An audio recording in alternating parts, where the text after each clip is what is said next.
ഇവൻ ബോയ്സിന്റെ കൂടെ ഇങ്ങനെയൊക്കെ ചെയ്യുന്നത് കണ്ടിട്ടില്ലേന്ന് വെച്ചു. അതായത് ഹഗ് ചെയ്യുന്നത്. അപ്പൊ ഞാൻ പറഞ്ഞു അപ്പൊ എനിക്കൊന്നും തോന്നിയില്ല, എന്തോ എനിക്കറിയത്തില്ല എന്ന് പറഞ്ഞു. അപ്പൊ എന്റെ ഉള്ളിൽ എന്തുണ്ടെങ്കിൽ ഞാനത് ഇവിടെ പറയണം ഞാനാണ് തീരുമാനിക്കുന്നത്. ഇല്ലേ തോന്നിട്ടില്ലേ ഒത്തിരി ഇല്ല തോന്നിട്ടില്ല. അപ്പൊ ഞാൻ അവിടെ നിന്ന് മാറി. അത് കഴിഞ്ഞ് വീണ്ടും എന്റെ താവല് ചോദിച്ചു, സത്യം പറ തോന്നിട്ടില്ലേ, കള്ളം പറഞ്ഞു, നീ പ്രവീണോട് പറഞ്ഞിട്ടില്ലേ എന്ന് ചോദിച്ചു. ഞാൻ പ്രവീണോട് എന്താ പറഞ്ഞ, ഞാൻ പ്രവീണോട് ഞാൻ പറഞ്ഞിട്ടുണ്ടായിരുന്നു ഇവിടെ നിങ്ങൾ തമാശ കാണിക്കുന്ന സംഭവം ഓവറാക്കി കളിക്കാൻ നിങ്ങൾക്ക് ഭയങ്കര രണ്ടുപേർക്കും എന്ന് പറഞ്ഞ കാര്യം ഗേൾസിന്റെ അടുത്തും ബോയ്സിന്റെ അടുത്തും ഒരുപോലെയാണ് കാണിക്കും. ഇപ്പൊ എന്റെ അടുത്ത് വന്ന് കിടക്കാറുണ്ട്, എന്നെ ഹഗ് ചെയ്യാറുണ്ട്, എന്നെ ഒന്ന് കെട്ടിപ്പിടിക്കാറുണ്ട്. അതുപോലെ നിങ്ങൾ എല്ലാവരും ചെയ്യുന്നുണ്ട്. അപ്പൊ എനിക്ക് ഫസ്റ്റ് ടൈം ഞാൻ അതങ്ങോട്ട് പറഞ്ഞിട്ടുണ്ട്.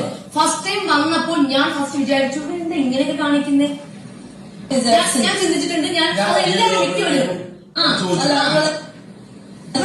എല്ലാരെക്കാളും നിൽക്കുന്നത് അങ്ങനെ തോന്നിയപ്പോ എനിക്ക് ഉള്ളിലും ഞാൻ അങ്ങനെ തോന്നിയത് എന്നോട് പറഞ്ഞിട്ടുണ്ട്. പക്ഷെ അതിനാണ് എന്റെ പുറകെ നടന്നിട്ട് അല്ല ആ ഒരു കാര്യം ഉറപ്പിക്കണം, അതായത് പുള്ളി അതാണെന്നുള്ള രീതിയിൽ. പിന്നെ പെട്ടെന്ന് ഡബിൾ സ്റ്റാൻഡ് അതായത് മാറാന്ന് പറയുന്നത് എനിക്ക് മനസ്സിലാവുന്നില്ല.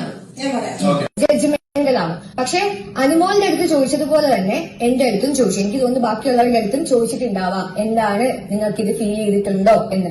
പക്ഷെ ആ ഒരു പോയിന്റിൽ പോലും ആ ഒരു ഇഷ്യൂ ഇങ്ങോട്ട് ചോദിച്ചു എന്തുകൊണ്ട് നിങ്ങൾ കമ്മ്യൂണിക്കേറ്റ് ചെയ്തില്ല അതുവരെ. കാരണം എല്ലാവരുടെ അടുത്തുനിന്നും എടുക്കുകയാണ് ഒപ്പീനിയൻ, എന്താണ് ഫീൽ ചെയ്തിട്ടുണ്ടോ ഇല്ലയോ, എന്താണ് എല്ലാവരുടെ മജോറിറ്റി ഒപ്പീനിയൻ എന്താണ് അറിയാനുള്ളൊരു ക്യൂരിയോസിറ്റി അവർ കാണിച്ചു.